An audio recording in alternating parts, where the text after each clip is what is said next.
जय माता दी प्रिय भक्तों, माता रानी सब पर कृपा करें। क्या आपने कभी ऐसी महाविद्या के बारे में सुना है जिनका स्वरूप पहली दृष्टि में अत्यंत रहस्यमय प्रतीत होता है, लेकिन जिनकी प्रत्येक दिव्य लीला त्याग, करुणा और मातृत्व का अनुपम संदेश देती है? आखिर क्यों आदि शक्ति ने ऐसा अद्भुत स्वरूप धारण किया जिसे आज भी 10 महाविद्या के सबसे गूढ़ स्वरूपों में गिना जाता है। माँ की इस दिव्य कथा का शुभारंभ करने से पूर्व आपसे एक निवेदन है कि यदि आप माँ भगवती के भक्त हैं तो प्रेम पूर्वक और श्रद्धा पूर्वक कमेंट में जय माँ छिन्नमस्ता या जय माता दी अवश्य लिखें।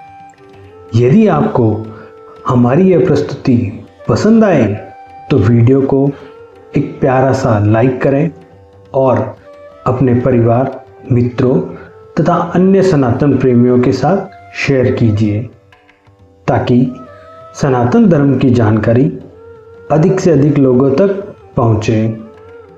और यदि आपको ऐसी ही पौराणिक कथाएं, देवी देवताओं के रहस्य देखना पसंद है तो हमारे इस आध्यात्मिक परिवार से जुड़ने के लिए चैनल को सब्सक्राइब कर लीजिए।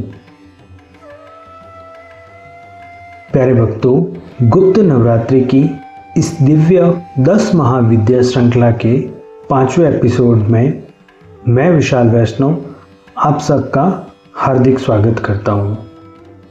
पिछले ब्लॉग में आपने माँ भुवनेश्वरी की विराट महिमा का श्रवण किया था। अब आइए माँ की इस दिव्य कथा का शुभारंभ करते हैं जिसमें माँ छिन्नमस्तिका का वर्णन है। जय माता दी के नारे के साथ शुरू करते हैं माँ छिन्नमस्ता की अद्भुत कथा। शाक्त परंपराओं में वर्णित एक प्राचीन और पौराणिक कथा के अनुसार एक दिन माता पार्वती अपनी 2 प्रिय सखियों जया और विजया के साथ पवित्र मंदाकिनी नदी में स्नान करने गई। वहां का वातावरण अत्यंत शांत और मनोहर था। मंदाकिनी का निर्मल जल चारों ओर फैली दिव्य शांति और हिमालय की पावन वादियाँ उस अलौकिक क्षण को और भी पवित्र बना रही थी। स्नान पूर्ण करने के बाद माता अपनी दोनों सखियों के साथ वापस लौटने लगी। कुछ दूर चलने पर जया और विजया को भूख का अनुभव हुआ। उन्होंने विनम्रता से माता से कहा, हे माँ, हमें भूख लगी है, कृपया हमें भोजन प्रदान करें। माता ने स्नेहपूर्वक मुस्कुराते हुए उनसे कुछ क्षण धैर्य रखने का आग्रह किया और आगे बढ़ने लगी। किंतु थोड़ी ही देर चलने के बाद दोनों सखियों ने पुनः माता से हाथ जोड़कर निवेदन किया कि उनकी भूख अब और अधिक बढ़ गई है। माता ने एक बार फिर से जया और विजया को आश्वस्त किया कि वे उचित समय पर उनकी आवश्यकता अवश्य पूर्ण होगी। कुछ और अब आगे बढ़ने के बाद दोनों सखियां जया और विजया पुनः माता के सम्मुख विनम्र भाव से खड़ी हो गई। इस बार उन्होंने अत्यंत भावपूर्ण लेकिन हठपूर्ण शब्दों में माँ से कहा, हे जगत जननी, संसार में एक माँ अपनी संतान की भूख कभी सहन नहीं कर सकती। जब आप संपूर्ण सृष्टि की माता है तो क्या हम आपकी संतान नहीं हैं? अपनी प्रिय सखियों के मुख से निकले हुए इन सरल किंतु वात्सल्य से भरे शब्दों को सुनकर माँ का हृदय असीम करुणा से भर गया। उसी क्षण आदिशक्ति माँ पार्वती ने संसार को त्याग और मातृत्व का एक ऐसा दिव्य संदेश देने का संकल्प लिया जिसे युगों युगों तक याद रखा जाए। माता ने अपने कर कमल में धारण दिव्य खड्ग को उठाया और अपनी योग माया से एक अद्भुत लीला प्रकट की। अगले ही क्षण माता का दिव्य मस्तक उनके बाएं कर कमल में सुशोभित था और उनके दिव्य स्वरूप से 3 पवित्र रक्त धाराएं प्रवाहित होने लगी। उनमें से 2 धाराओं द्वारा जया और विजया की क्षुधा शांत हुई, जबकि तीसरी दिव्य धारा का पान स्वयं माता के दिव्य स्वरूप द्वारा किया गया। उस अलौकिक दृश्य को देखकर संपूर्ण वातावरण दिव्य तेज से अलौकित हो उठा। देवगण, ऋषिगण और सिद्धजन इस अद्भुत लीला को नतमस्तक होकर निहारने लगे। उसी दिव्य क्षण से माँ आदिशक्ति का यह स्वरूप माँ छिन्नमस्ता के नाम से श्रद्धापूर्वक पूजित हुआ। प्रथम दृष्टि में यह स्वरूप रहस्यमय अवश्य प्रतीत होता है, किंतु इसके भीतर निहित संदेश यह है कि सच्चा मातृत्व त्याग, करुणा और निस्वार्थ समर्पण का सर्वोच्च स्वरूप है, जहां अपनी संतान के कल्याण से बढ़कर और कुछ भी नहीं होता। माँ छिन्नमस्ता का यह दिव्य स्वरूप केवल एक पौराणिक प्रसंग नहीं, बल्कि गहन आध्यात्मिक संदेश का भी प्रतीक माना गया है। शाक्त परंपराओं में वर्णित है कि माता का प्रत्येक अंग और प्रत्येक आयुध अर्थात अस्त्र और शस्त्र साधक को जीवन का एक महत्वपूर्ण संदेश प्रदान करता है। उनके एक हाथ में धारण किया गया दिव्य खड्ग केवल शक्ति का प्रतीक नहीं है, बल्कि अहंकार, अज्ञान और आसक्ति का त्याग करने की भी प्रेरणा देता है।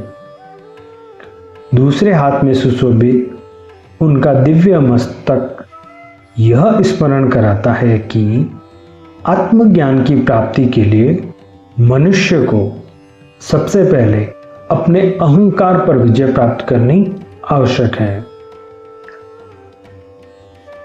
तांत्रिक परंपरा की कुछ व्याख्याओं में माता आदि शक्ति के दिव्य स्वरूप से प्रवाहित इन 3 पवित्र धाराओं अथवा रक्त धाराओं को ईड़ा, पिंगला और सुषुम्ना नाड़ी का प्रतीक भी माना गया है, जो आत्मचेतना, आंतरिक संतुलन और आध्यात्मिक जागरण की ओर संकेत करती है।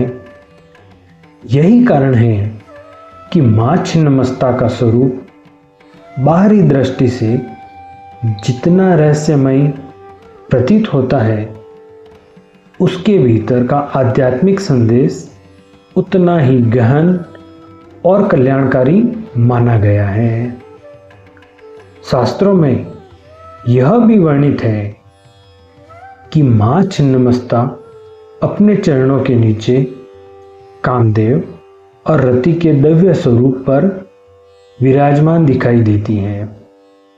इसका आशय किसी भी देवी देवता का अनादर से नहीं, बल्कि यह संदेश देना है कि जब मनुष्य अपनी इच्छाओं, वासनाओं और अहंकार पर संयम स्थापित कर लेता है, तब उसके भीतर उच्च आध्यात्मिक चेतना का उदय होता है।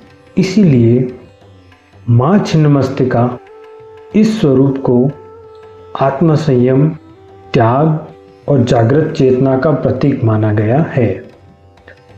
शाक्तेय तांत्रिक परंपरा में माँ छिन्नमस्ता की उपासना अत्यंत पवित्र, गंभीर और अनुशासित मानी गई है। अतः बिना किसी सिद्ध और योग्य गुरु के मार्गदर्शन के माता की विशिष्ट तांत्रिक साधना और उग्र साधना करने का प्रयास भी नहीं करना चाहिए। सामान्य श्रद्धालु, गृहस्थ श्रद्धालु श्रद्धा, विनम्रता और निष्कपट भाव से माँ के दिव्य स्वरूप का ध्यान करें, उनके पवित्र नामों का स्मरण करें तथा देवी की स्तुति के पाठ कर सकते हैं।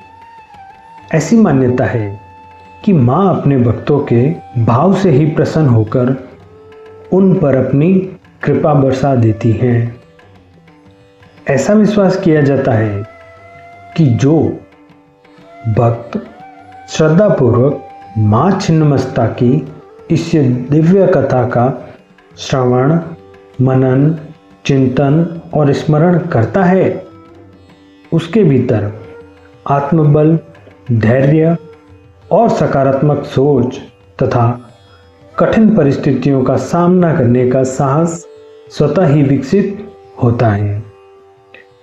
माता की कृपा से साधक के जीवन में विवेक, आत्मसंयम और निस्वार्थ सेवा का भाव प्रबल होने लगता है तथा वह जीवन की चुनौतियों का सामना अधिक दृढ़ता और संतुलन के साथ करने में समर्थ बनता है। प्यारे भक्तों, यदि माँ छिन्नमस्ता की इस दिव्य कथा ने आपके हृदय में थोड़ा सा भी श्रद्धा का भाव प्रकट किया हो तो कमेंट में जय माँ छिन्नमस्ता या जय माता दी अवश्य लिखें। यदि आपको हमारा यह प्रयास पसंद आया हो तो वीडियो को एक प्यारा सा लाइक करें और इस वीडियो को अपने परिवार, मित्रों तथा अन्य सनातन प्रेमियों के साथ शेयर जरूर करें ताकि धर्म की यह पावन धारा अधिक से अधिक लोगों तक पहुंच सके। यदि आपने हमारे चैनल को सब्सक्राइब नहीं किया हो तो हमारे चैनल को सब्सक्राइब कर लें। गुप्त नवरात्रि की प्रत्येक रात्रि में हम 10 महाविद्या की एक नई और पौराणिक कथा लेकर आपके समक्ष उपस्थित होते हैं। अगले एपिसोड में हम जानेंगे 10 महाविद्या की षष्ठ महाविद्या माँ भैरवी, जिन्हें माँ त्रिपुर भैरवी भी कहा जाता है। माँ भैरवी की दिव्य महिमा, जिनको तेज, साधना, संकल्प और निर्भयता का अद्भुत प्रतीक माना जाता है। तब तक माँ भगवती आप सब पर अपनी कृपा बनाए रखे, इसी प्रार्थना के साथ आज आपसे आज्ञा लेता हूँ। मिलते हैं नेक्स्ट व्लॉग में। तब तक के लिए जय माता दी, जय माता दी, जय माता दी।